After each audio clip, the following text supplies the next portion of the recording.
Bom, tá, estamos gravando, certo? Então, quero agradecer, portanto, a participação, né, o aceite da banca examinadora, né, para o exame de qualificação de tese de doutorado, do Caio Henrique Pink Rodrigues, né, candidato ao título de doutor, tá? E, bom, o Caio, então, ele vai ter até 60 minutos para fazer a sua apresentação, né? Apresentação do trabalho da sua tese de doutorado, intitulada Química a Serviço da Inteligência Forense, Estudo de Novas Substâncias Psicoativas por Metodologia in Silico. Então, Caio, quando você tiver preparado, quiser começar, fica à vontade, né? Vou pedir só para no momento que a banca, que o Caio estiver apresentando, né, para a gente desligar os nossos microfones, só para não ter uma interferência muito grande, tá? E é isso, Caio, boa apresentação, e depois da apresentação, cada membro da banca tem 1 hora para fazer perguntas e fazer sua arguição para o Caio, tá bom? Então, boa apresentação. Até mais, tchau. Obrigado. Boa tarde a todos. Como a professora Aline falou, meu nome é Caio e ela é a minha orientadora. E eu vou apresentar alguns resultados, o que eu vim desenvolvendo até o momento no meu doutorado.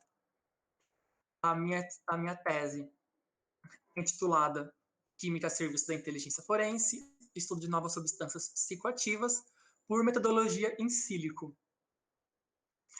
Alguns tópicos que eu pretendo abordar, né, na minha apresentação e durante toda a minha fala.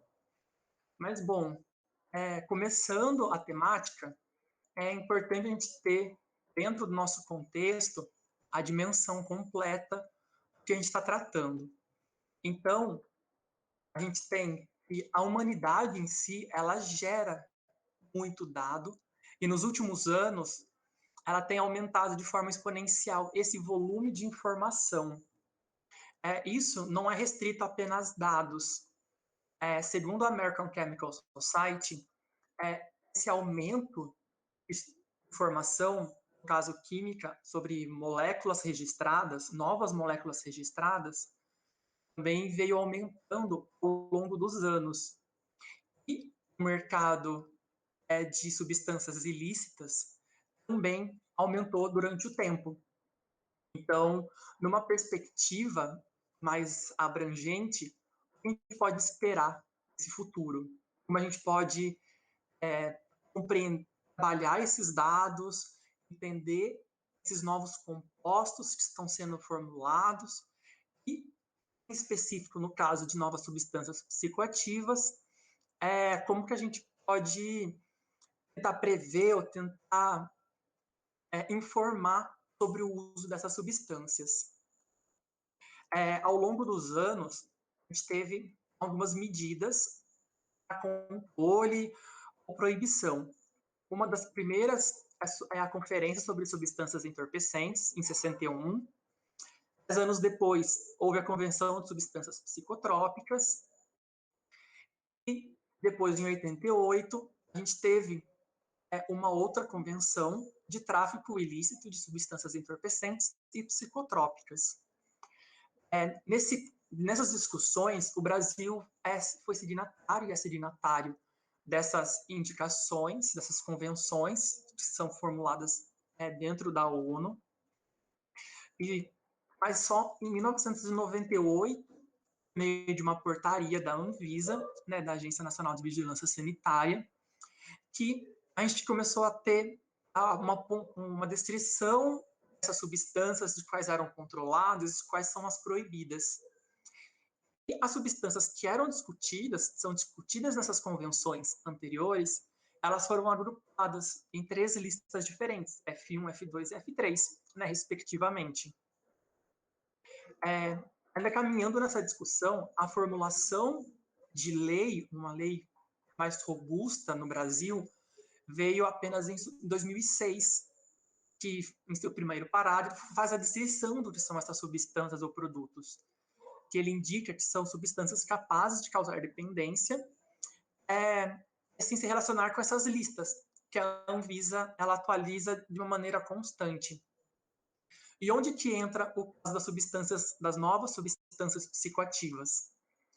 Apenas em 2013 se formulou e se instituiu um grupo de aviso mundial sobre o aparecimento dessas substâncias. Então, qualquer nova substância psicoativa que for identificada, que for relatada, é mencionada, é relatada à ONU para essa divisão e, por meio de boletins ou relatórios com uma certa periodicidade, eles informam o mundo, informam o aparecimento dessas substâncias. No caso específico das novas substâncias psicoativas, afinal de contas, o que são? Caio, um minutinho, eu vou ter que interromper um minuto, porque várias pessoas estão entrando em contato comigo que não está chegando a transmissão no YouTube. Você pode verificar um minutinho? Só vou parar aqui seu tempo. Pode, só um segundinho. Uhum. Tem muita gente me mandando mensagem.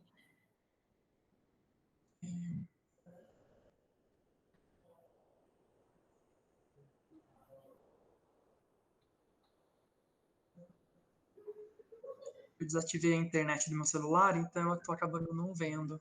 Uhum.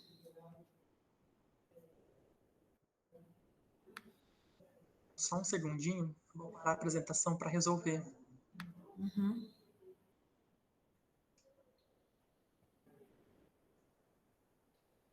Eu também tentei acessar e não consegui, tá? E tem bastante gente na espera, sabe?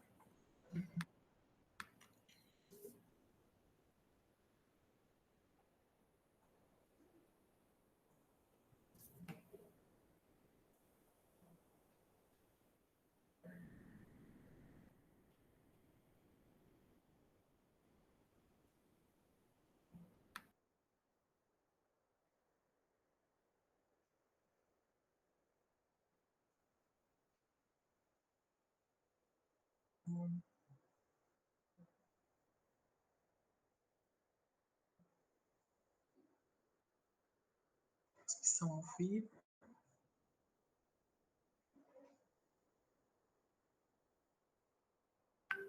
Não tem problema, qualquer coisa, depois a gente disponibiliza a gravação, porque... Não é um problema difícil de lidar, é só eu pegar o código aqui rapidinho. Uhum. Se não tiver problema pela professora Paula e professora Ana. Tá. Tudo bem, meninas, para vocês? Um minutinho para ele resolver isso?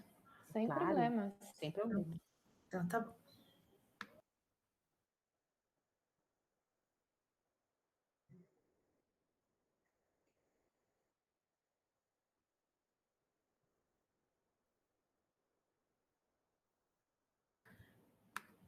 O Caio, do mesmo jeito que a gravação não estava disponível para mim, parece que o stream para a USP também não está funcionando.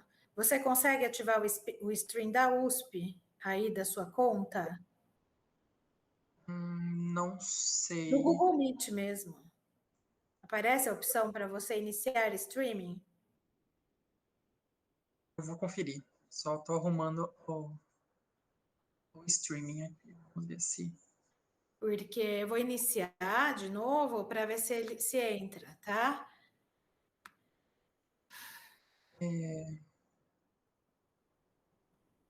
Ativar plano. Tela cheia, alterar plano, legendas, reunião. Porque no meu stream aqui parece que não tem, tá dando que é ao vivo, mas não tem ninguém conectado. Não tem ninguém conseguindo assistir. Ah, tá. Eu não... Aqui não aparece nada. Aqui eu Então tá, mexo. eu já tentei, só tenta colocar ele lá. Aí eu coloquei no YouTube. Transmissão. Ok.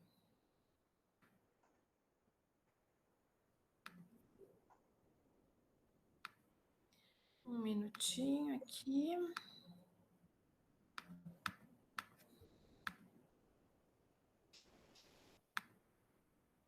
Aqui está acusando que está transmitindo.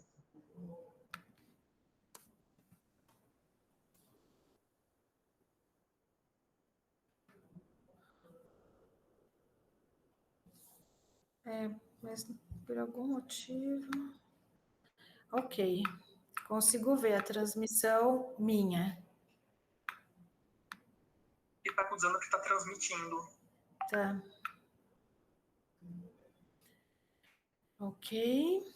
Bom, tá transmitindo para... Agora a gente começou a ter algumas visualizações, tá vendo? Tem duas pessoas, isso. Sim. Então, Caio, você pode continuar, então.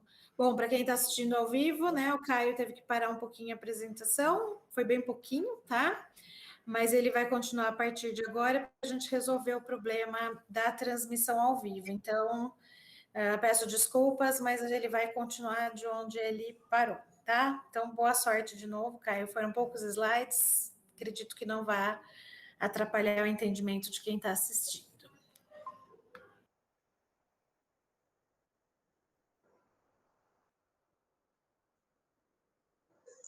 Bom, retomando, o que são, então, essas novas substâncias psicoativas? A gente tem uma substância original, uma substância clássica, e ela passa por alguma modificação estrutural que não torna nível dentro das listas da Anvisa, no caso específico do Brasil. Mas o porquê é feito isso? Bom, inicialmente para burlar essas proibições, oferecer uma sensação de licitude, que você está fazendo uso de uma substância que seria ilegal, mas que não é, mas a pessoa não tem essa informação, então dá essa sensação de ilicitude, mimetizar esses efeitos recreativos que ela busca no uso de substâncias, e também para dificultar a detecção, para tornar mais complexo a afirmação ou o apontamento de possíveis substâncias. E tornar a fiscalização ineficaz, porque se você dificulta a detecção, você torna a fiscalização, prejudica essa fiscalização.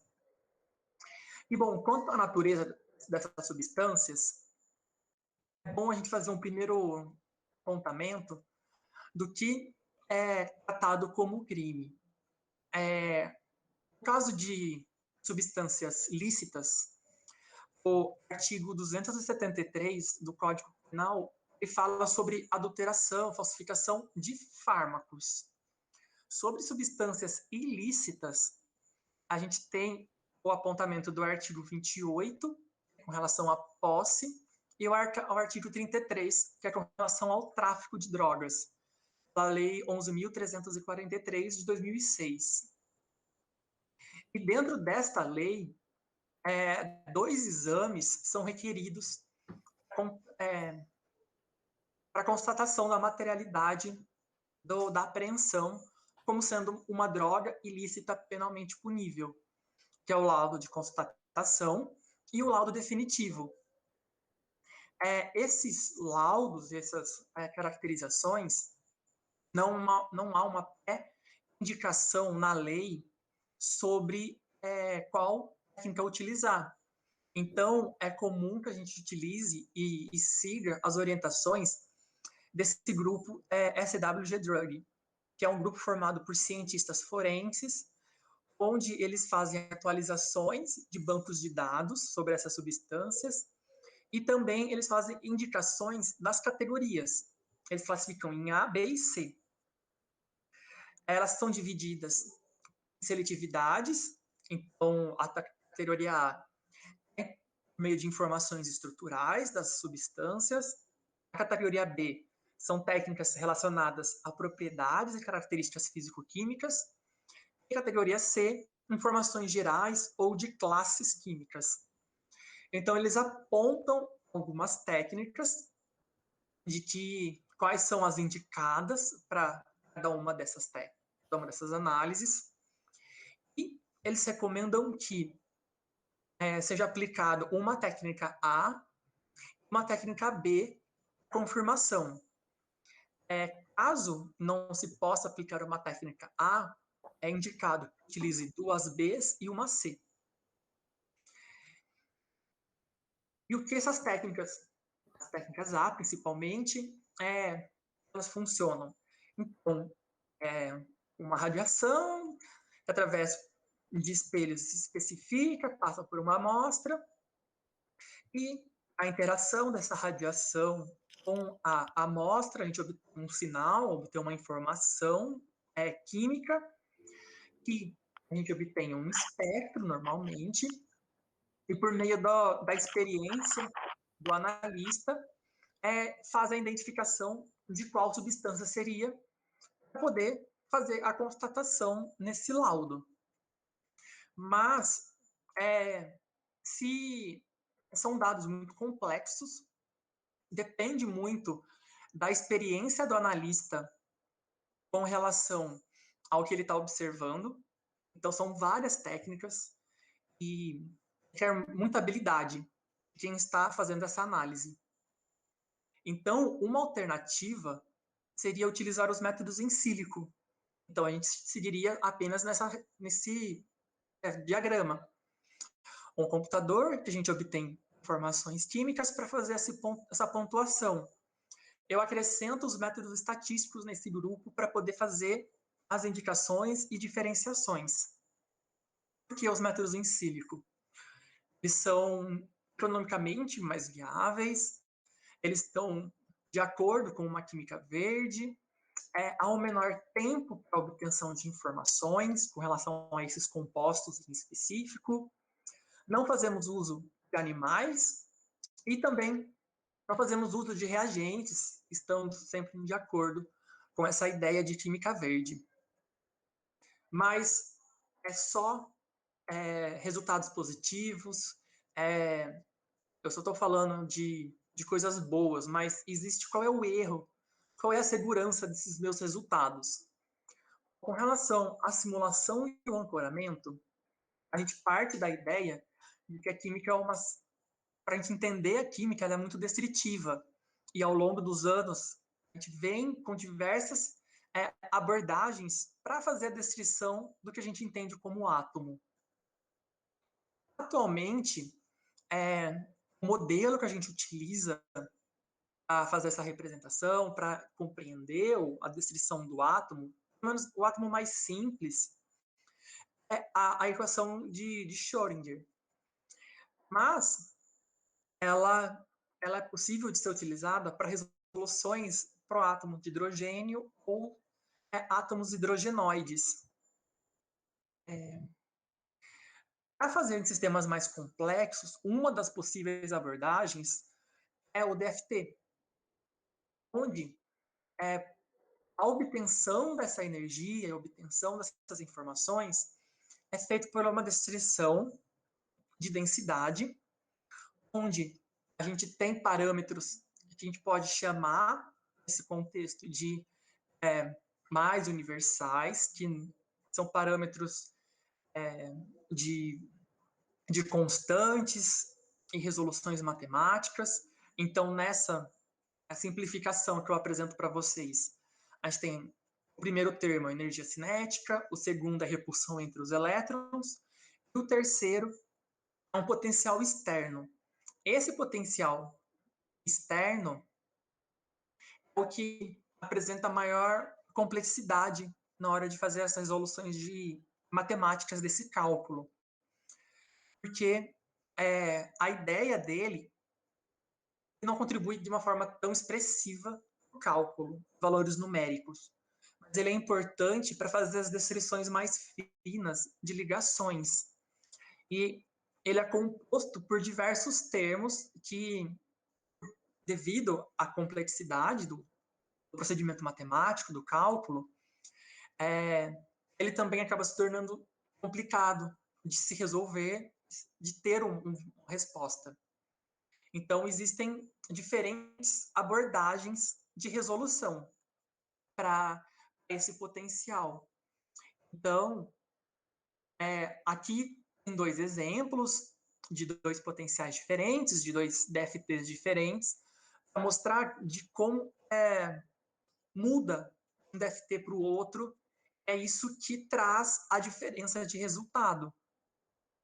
E é importante pontuar que quando a gente utiliza esses DFTs, é nesse termo onde a gente tem um importante erro agregado nisso. Então, não é universal, não é infalível esse resultado.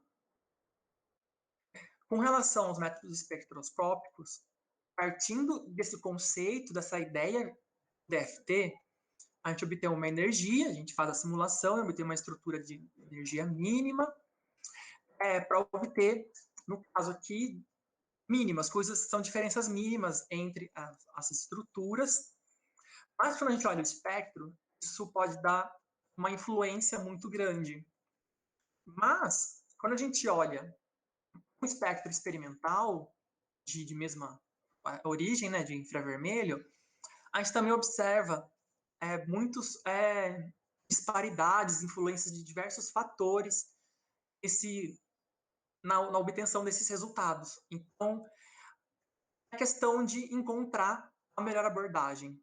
E a proposta é utilizar os métodos quimiométricos.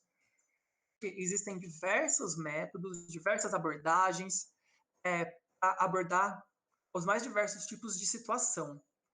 E eles têm sido muito relatados e já têm sido muito bem aceitos dentro da área forense, as suas aplicações.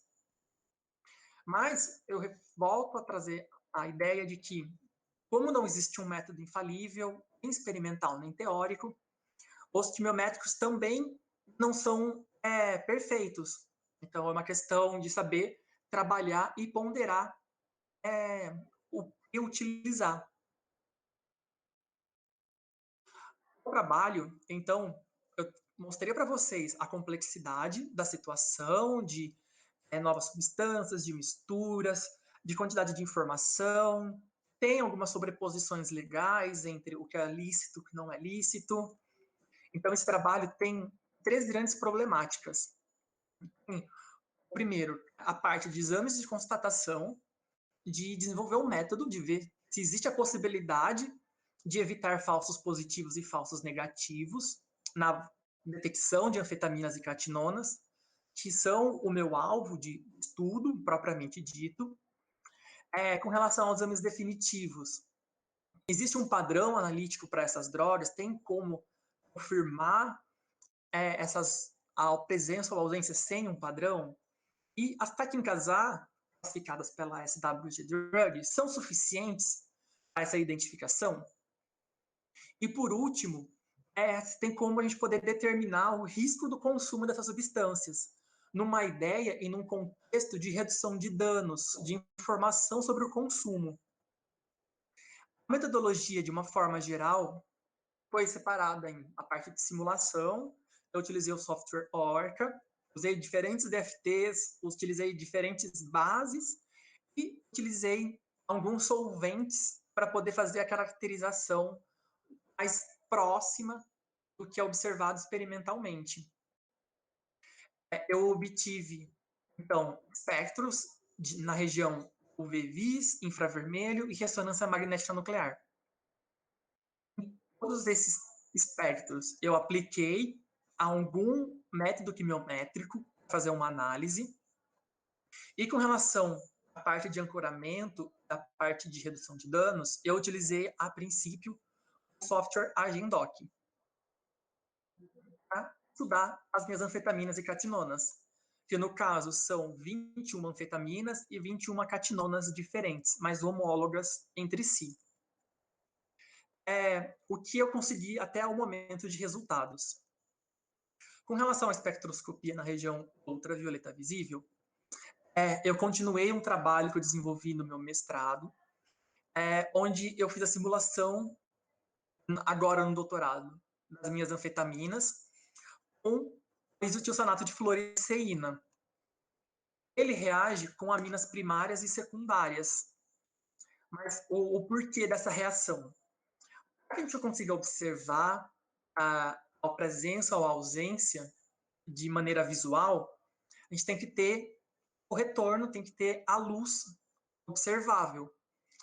Com o isotiocianato, a gente tem uma diminuição da energia, da diferença de energia entre o homo e lumo, e essa diminuição faz com que seja possível a gente observar. Mas o que é isso que eu estou falando, propriamente dito? Em azul, eu tenho o espectro da catinona que eu obtive no meu mestrado, sozinha. Em preto, eu tenho o do FITC. Quando eu faço a simulação das duas em conjunto, a gente tem um deslocamento do espectro por causa daquela diminuição do gap do homo-lumo. Então, a gente coloca dentro de uma faixa visível. A gente consegue observar o resultado dessa interação, dessa reação. E o mesmo foi observado para as anfetaminas. O que seria esperado é que essa ligação cetona, essa ligação das catinonas, oferecesse uma resposta visual, uma diferença, a gente pudesse diferenciar estatisticamente essas duas respostas. Então, para fazer esse tratamento quimiométrico, eu construí uma matriz de dados, onde eu tive 151 colunas, né, os comprimentos de onda, e 30 linhas, que são as anfetaminas e catinonas do meu sistema de estudo.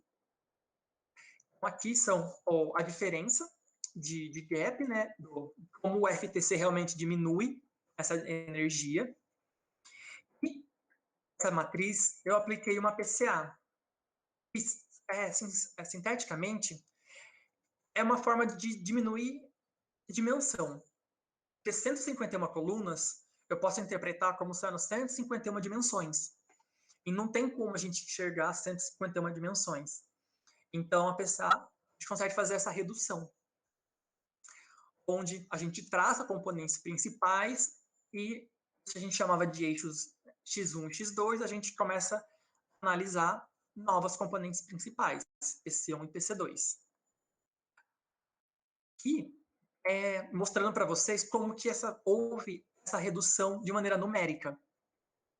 Então, em 3 dimensões, por exemplo, né, C3, o que a gente consegue observar, de 151 colunas, aproximadamente 45% de toda aquela informação é contida em 3 componentes principais.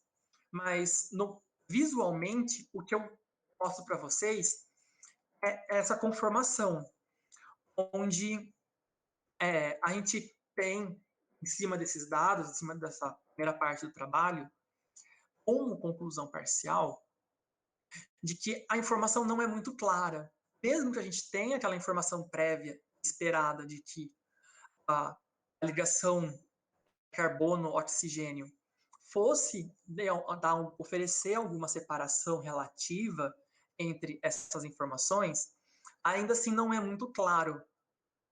E testes, então a gente mostra que esse teste não é muito eficiente para diferenciar anfetaminas de catinonas.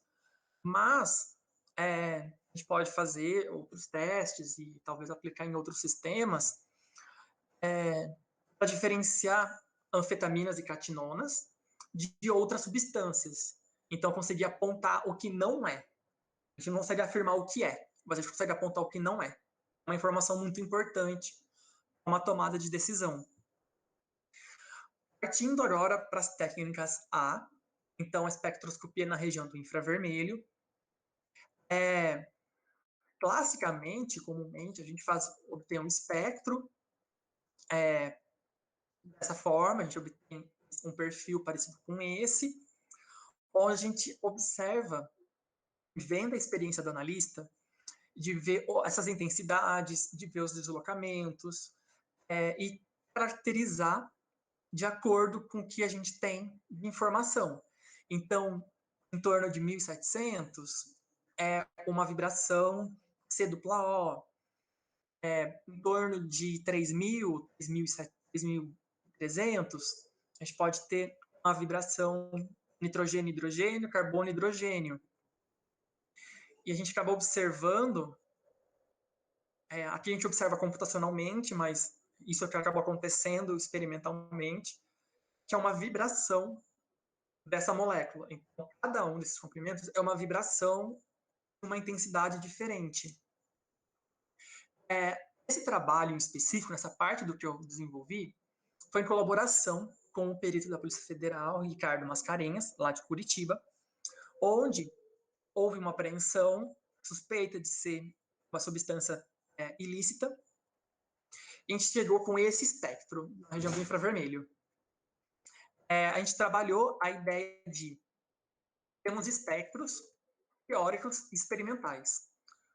Em relação aos meus dados simulados, né, o que eu trabalhei em cima, eu simulei a substância suspeita, a N-etilpentilona, e anfetamina análoga a ela, o meu sistema de estudo, e também simulei 12 adulterantes diferentes que são relatados na literatura, que são esses 12. Com todos esses dados, eu fiz modelos quimiométricos diferentes pela combinação dessas substâncias. O que seria isso? Eu vou apresentar para vocês a ideia dos modelos mais para frente, mas para concluir o raciocínio, esses modelos foram utilizados para tentar prever as amostras reais apreendidas, para conseguir apontar, pelo menos dar uma indicação do qual era a composição dessa amostra apreendida, sem que seja necessário essa prévia experiência do analista. Um exemplo dos meus modelos, o modelo 1 é anfetamina e as catinonas, o meu modelo, o meu sistema de estudo puro. O meu modelo 2 são cada uma das anfetaminas misturadas com cada um dos adulterantes, o que acaba como resposta 504 amostras. E essa ideia de mistura dos espectros, eu segui fazendo com os 12 modelos que foram feitos. A minha matriz, então, de dados foi 91 colunas, 91 comprimentos de onda diferentes, N linhas, cada uma desses modelos. Então, no modelo 1, tenho 41 linhas, 41 amostras, e assim por diante. Nesse caso em específico, eu utilizei LSDA, onde é uma matriz de dados, e informo previamente qual é a minha classe, quem é o meu sistema de estudo, mas eu aponto ele de maneira binária, 1, 0, 1 e menos 1. Avalio alguns parâmetros, né, de concordância do modelo, para ver se ele está realmente robusto o suficiente para fazer essa indicação. E também a ideia é diminuir esse número de componentes principais. De 91, a ideia é diminuir. Por quê? Se a gente diminuir muito o número de componentes principais, o erro aumenta muito, porque informações são desconsideradas. Mas se eu aumento muito o número de componentes, eu aumento meu erro também. Informações desnecessárias podem ser inseridas. Então, eu preciso fazer um ajuste dessas variáveis. Bom, com resposta dos meus 12 modelos, então, consegui diminuir a dimensionalidade, a quantidade de informação presente em todos os modelos foi acima de 65%. Os parâmetros estatísticos estão de acordo com o esperado. E realizei a minha predição. O que eu obtive de resposta dessa predição? 10 modelos indicam a presença de anfetamina. Então, a ideia de ser uma catinona gerou um pouco de dúvida, porque os modelos apontaram como sendo anfetaminas. A presença de catinona foi averiguada, houve a indicação, mas em apenas 2 modelos, que realmente tinham dentro dele a estrutura da N-etilpentilona ou de alguma das catinonas. A presença da N-etilpentilona ou da amostra foi indicado de uma forma ou de outra dentro dos meus modelos. Entretanto, a gente não conseguiu apontar e assegurar a resposta das estruturas, não conseguiu afirmar qual é a estrutura presente nesses espectros experimentais, utilizando apenas o infravermelho. Eu não consigo apontar usando apenas uma técnica A, nesse caso. Para poder afirmar, eu precisaria de um padrão analítico. E por ser uma substância proibida, é muito complicado fazer essa importação ou obtenção desse padrão no Brasil, o que dificulta muito as nossas análises. E o último técnica analítica que eu utilizei foi a ressonância magnética nuclear. Que a ideia geral é observar deslocamentos químicos por meio de um campo magnético. Esse campo pode ser alto ou baixo, então vai ter um deslocamento maior ou menor. A frequência aplicada, baixa ou alta, vai ajudar a ter esse maior ou menor deslocamento. E a propriedade intrínseca da estrutura, dos grupos presentes nessa molécula, eles podem ser mais blindados ou desblindados, então oferecer um maior ou um menor deslocamento por esse campo. E a premissa básica da técnica é que os átomos do mesmo elemento, eles são magneticamente distintos devido ao seu ambiente químico. O que é esse ambiente químico? É as ligações químicas que esse átomo faz. E, novamente, comumente, essa análise é feita manualmente, pico por pico, deslocamento por deslocamento, para poder fazer essa construção da molécula, que requer experiência do analista. Então, a proposta que foi utilizar meu grupo de estudo em uma avaliação in silico. Então, utilizei diferentes DFTs e usei diferentes solventes para poder simular. Usei o vácuo, né, fase vácuo, água, etanol e cloroformo. Todos eles foram implícitos. Utilizei para isso um grupo de teste e um grupo de prova. Por quê? Para corrigir desvios experimentais, desvios teóricos dos experimentais. Para isso, para cada combinação, então, B3-LIP, TZVP, vácuo, eu rodei 80 moléculas e obtive uma regressão linear. B3-LIP, água, 80 moléculas, regressão, para cada uma dessas combinações. E depois eu fiz o mesmo para o meu grupo de prova, para mostrar e entender que realmente houve uma melhor descrição e o meu sistema, a correção elaborada, realmente aproximando a simulação do que a gente observa experimentalmente. Com isso bem estruturado, eu fiz os cálculos de hidrogênio, deslocamento de hidrogênio e de carbono, as ressonâncias magnéticas respectivas. E, por fim, as minhas respostas, eu fiz uma análise multivariada. Utilizei duas abordagens, o PLSDA, que eu comentei com vocês que eu fiz com o Sinca, com o infravermelho, e apliquei o Sinca também. Para quê? Obter modelos preditivos. Consegui inserir novos deslocamentos químicos, novos valores de ressonância magnética, e conseguir prever qual substância está contida nessa amostra, se é uma anfetamina ou se é uma catinona. Sucintamente, o que o Sinca a gente faz é uma análise, também faço a indicação prévia desses grupos, fazer modelos, a redução da dimensão de uma PCA. E ele compara com o modelo o que eu indiquei inicialmente. Então, se eu falei para o meu sistema que aquele grupo era uma anfetamina e o outro era uma catinona, ele vai comparar com o que ele modelou no sistema. Esses parâmetros de análise, as classificações errôneas, os resíduos interclasses e as distâncias interclasses, né? A robustez desses modelos. Nos casos do hidrogênio, a gente teve nenhuma amostra classificada de forma errônea, então o meu conjunto de informação foi previsto dentro de alguma das minhas classes.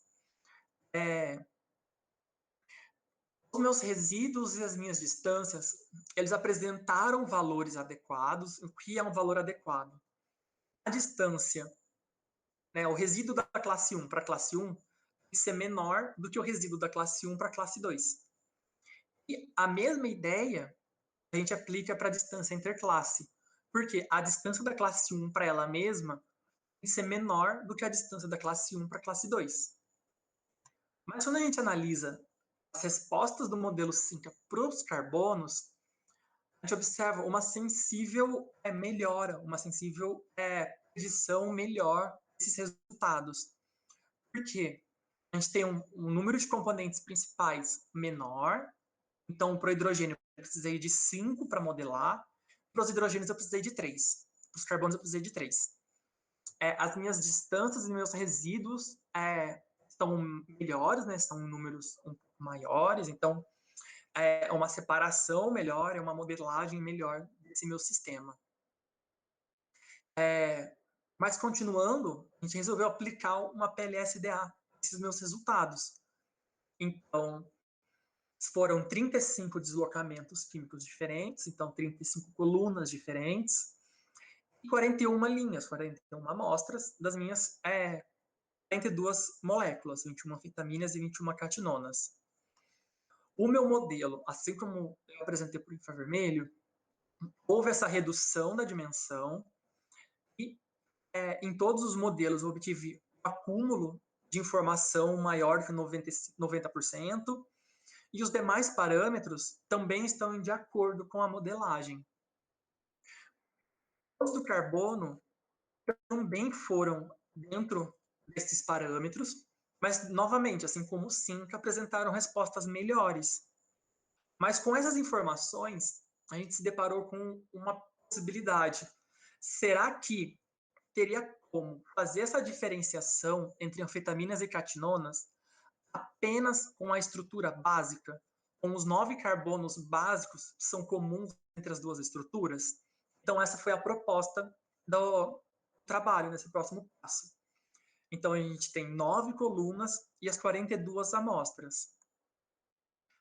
Os meus resultados, novamente, teve uma melhora dos meus parâmetros anteriores, né, para todas as informações. E os de carbono, ainda assim, apresentaram uma resposta melhor. Dos hidrogênios, eu precisei de 9 componentes e eu tinha 9 colunas, 9 dimensões. Então, não houve uma sensível melhora. Com base nos carbonos, eu coletei dados experimentais, então eu tinha um modelo somente teórico de informação, eu coletei dados experimentais para fazer essa predição. Ele conseguia prever diferentes anfetaminas, diferentes catinonas, apenas pelo esqueleto básico dessas estruturas. E como resposta, o meu modelo previu adequadamente essas estruturas. Todas as estruturas que são anfetaminas foram previstas como anfetaminas, e todos os modelos que são catinonas foram previstos como catinonas. Como conclusão dessa parte do trabalho, 2 DFTs que apresentaram melhor resposta foi o B3LIP e o PPE, com solvente implícito clorofórmio.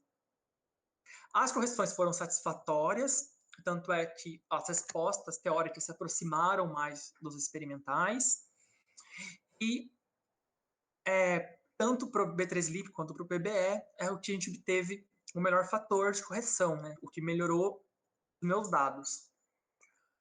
Os deslocamentos de carbono tiveram um desempenho melhor do que os do hidrogênio.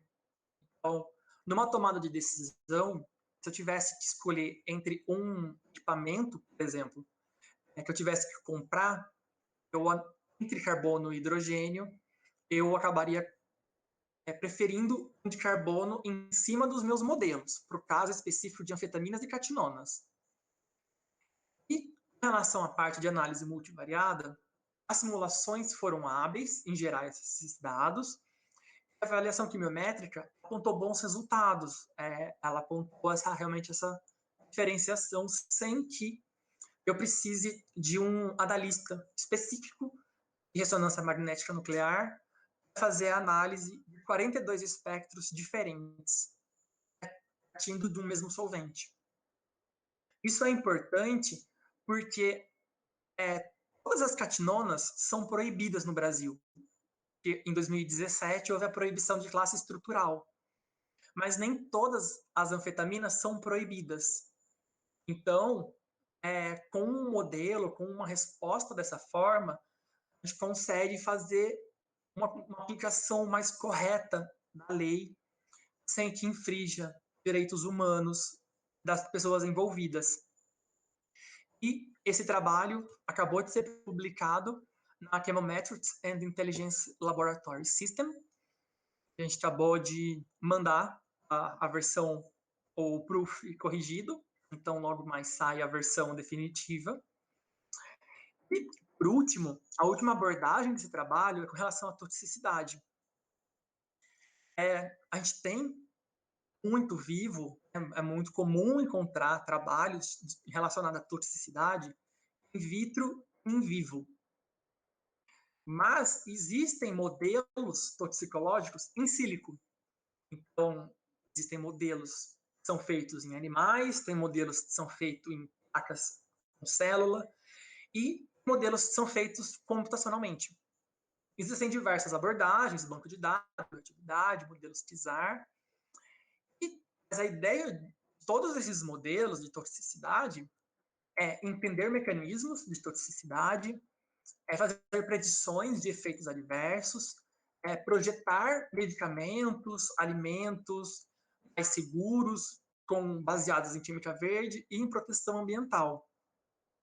E eu acrescento nessa lista, que eu adaptei dessa primeira referência, que essas metodologias, a gente consegue fazer políticas, pelo menos indicações de políticas públicas voltadas para a redução de danos, para a informação da população quanto ao consumo dessas substâncias, para que ela tome a decisão quanto ao consumo. Uma dessas abordagens em sílico, psicológicas, eu trago para vocês, é o ancoramento ou docking. Existem diferentes modelos e propostas onde a proteína ela é rígida e a minha estrutura está interagindo ali, ela também é rígida, ela não sofre variação nessa estrutura. Modelos que a molécula é flexível e a proteína é rígida. Existem situações onde a molécula é flexível e a proteína é flexível. É todo um campo paralelo, um campo de estudo para esse tipo de abordagem, que não se restringe a apenas essas possibilidades. Mas o que eu vou trazer para vocês é com relação à molécula rígida, proteína rígida. Eu utilizei um receptor, o transportador dopaminérgico, que é a ação relatada de anfetaminas e catinonas. Tive a estrutura cristalizada de um banco de dados de Cambridge e o meu foco específico na simulação, que foi definido para fazer a nossa simulação. Essa metodologia eu fiz um pedaço pequeno, né, uma parte do meu mestrado foi com supervisão do professor Dr. Eduardo Borges de Mello, que foi meu orientador no mestrado. E a proposta foi ter um sítio de ação. A gente utilizou a dopamina inicialmente, porque é o ligante endógeno. A gente definiu alguns parâmetros. Raio de interação dentro desse receptor.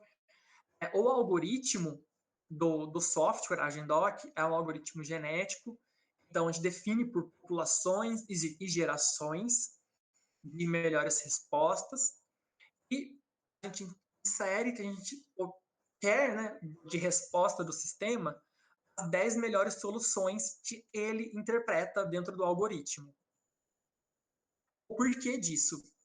Porque dentro das 10, a gente avalia uma por uma a visualização, né, no display delas, para ver se quimicamente faz sentido.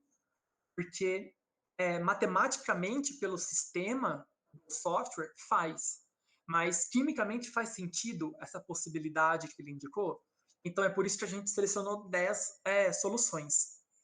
E para cada uma dessas simulações, eu fiz 10 vezes, e fiz em 10 replicatas.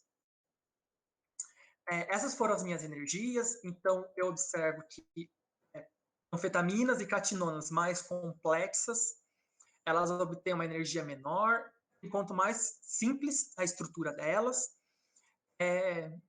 menor a energia, menor a afinidade desse transportador, que é o que tem aqui mostrando para vocês a estrutura das minhas das complexidades que eu estou falando para vocês.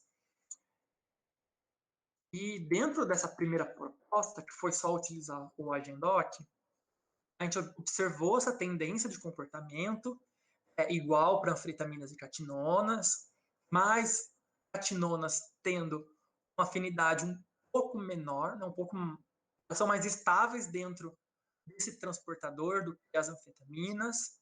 Então, esperaria-se que elas estimulassem mais esse transportador.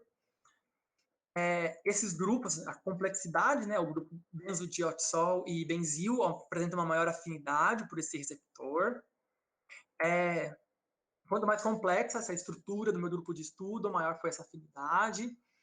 E pode ser indicativo de outras substâncias sintéticas, de outras substâncias, novas substâncias psicoativas derivadas de anfetamina e catinona. Se elas forem mais complexas, como essas que eu mostrei para vocês, possivelmente o efeito em quem fazia a ingestão pode oferecer maior intensidade. Então, essa informação ela pode ser utilizada nesse contexto, informar as pessoas, do tipo, olha, o que você está consumindo não é o que você está esperando. Então, consome de uma maneira moderada, não faça a mesma quantidade de consumo, fazer uma instrução para essa pessoa de uma maneira mais diferenciada. Dentro da minha proposta, então, do meu doutorado, eu tive um cronograma, elaborei em semestres, então, disciplinas, avaliação de grupos viáveis, coloquei dentro como metas minhas mesmo, publicações dos meus resultados, os meus modelos, que eu ainda vou abordar, que são os meus modelos KISAR, que eu pretendo continuar no meu doutorado, fazer a construção desses modelos de predição de toxicidade. Já fiz estágios docentes, mas também pretendo fazer outros. E fazer a redação, propriamente dito, da minha tese. Eu também fiz específicos, né, propostas específicas de projeto, a parte de simulação de espectros e outro a minha parte de toxicidade. Então, ambas estão caminhando dentro do proposto de 4 anos, então estou praticamente na metade mesmo dos meus trabalhos. E como trabalhos futuros, tem a intenção de fazer outras simulações, dessa vez com um solvente implícito ou um solvente explícito, no meu caso, da espectroscopia na região do ultravioleta visível, ou talvez não me restringir ao FITC, mas também utilizar um reagente comum na perícia, que é o reagente de Marx.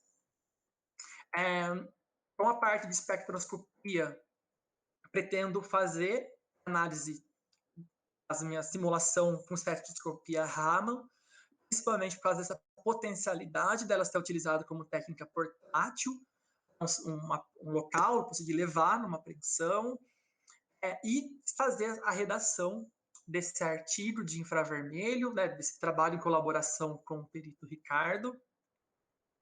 Na parte de toxicidade, fazer um ancoramento dessa proteína com outras abordagens, fazer o levantamento de descritores para o meu modelo KISAR. Então, a gente teve uma parceria com a Autox, a gente teve o acesso ao software deles, que é pago, mas a gente teve um período de licença. E agora a professora Aline também conseguiu a licença do MetaDrug em parceria num projeto multicêntrico, para poder fazer a formulação desse meu modelo KISAR. Ao longo do meu doutorado até agora, já tive alguns trabalhos onde eu colaborei, ou eu fui o primeiro autor, reforçam a potencialidade e a aceitação de modelos teóricos para fazer a predição de substâncias experimentais. E, como conclusões gerais desse meu trabalho, a gente tem que entendo muito mais agora que a química e o direito, né, a química forense, essa união, ela tem que ser mais explorada, mais entendida, e não são coisas tão diferentes quanto a princípio a gente pode pensar que são. A gente tem que trazer o sentido de ciências forenses, classicamente tratado, mas é tratado de forma separada. Então, a parte de biológicas é uma coisa, a parte de química é outra, é muito compartimentada e ela descentralizada. A técnica é uma técnica, elas não se conversam muito bem, e a gente teria que ressignificar essa ideia para uma ideia de inteligência forense. Por quê? A inteligência, ela aborda de maneira integrada todas as informações e de uma maneira mais estratégica. Por quê? A gente consiga aplicar de maneira mais específica para cada caso políticas públicas, e também a gente consegue trazer informações de maneira mais clara e não técnica, no caso de redução de danos.